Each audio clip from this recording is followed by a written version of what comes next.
students, today we are going to talk about lesson 3, unit 3, grammar, defining relative clause. Defining relative clause, the definition of the defining relative clause is it comes immediately after a noun and also it gives us important information about that noun. Again, the defining relative clause, it comes after the noun and it gives us an important information about this noun.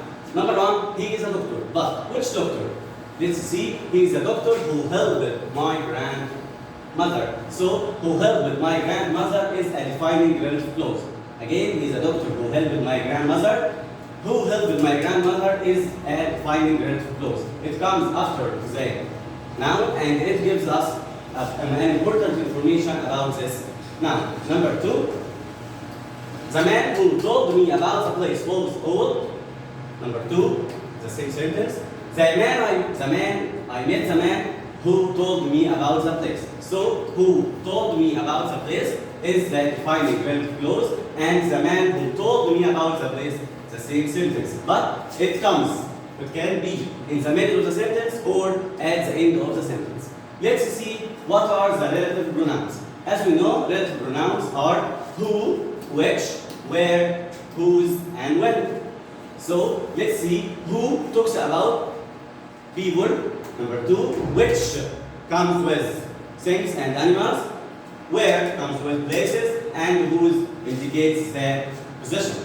Let's see that we can use that instead of which and or who in the defining relative clause. Again, we can use that instead of who or which.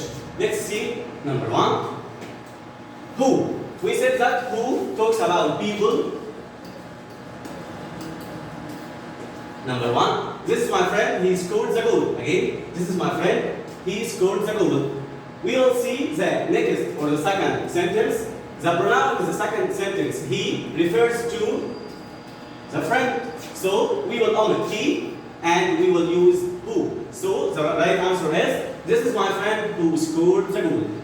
Number two, the man was blind, I saw him yesterday. Again, the man was blind, I saw him yesterday. So, use who. We said before that who refers to people. So, the man who I saw yesterday was blind. Another answer, the man I saw yesterday was blind. So, we can omit who, but must be a noun or subject and verb if we wanted to omit who or which. Number two, which. Which we said that which talks about things or animals. Things or animals. I saw a red car, it was very expensive. So we will look at the second sentence. We will omit the pronoun it because it refers to the red car. So I saw a red car. We will join by which was very expensive. Number three, the story was interesting. I read it yesterday.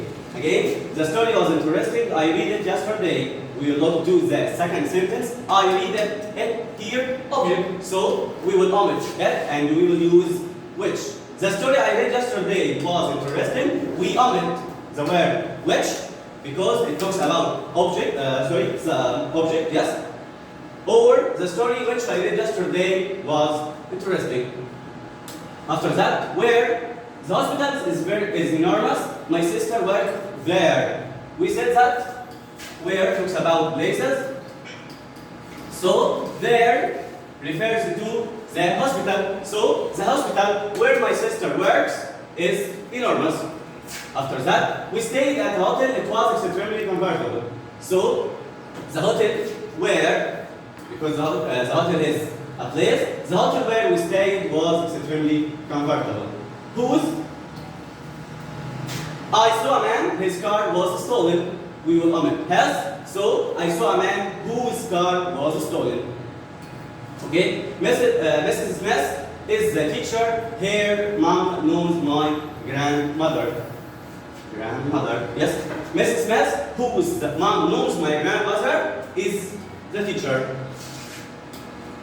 Let's practice number one. I bought a second-hand car. It broke down 2 weeks later. So we will look to the second sentence. It refers to the second car. So the right answer is I bought a second-hand car. We will join with which because the car here is same, is a thing. So I bought a second-hand car which broke down 2 weeks later. Number 2, the woman is my neighbor. She works at the hospital. So the right answer is the woman who works at the post office is my neighbor. After that, last weekend we visited Stratford upon Avon.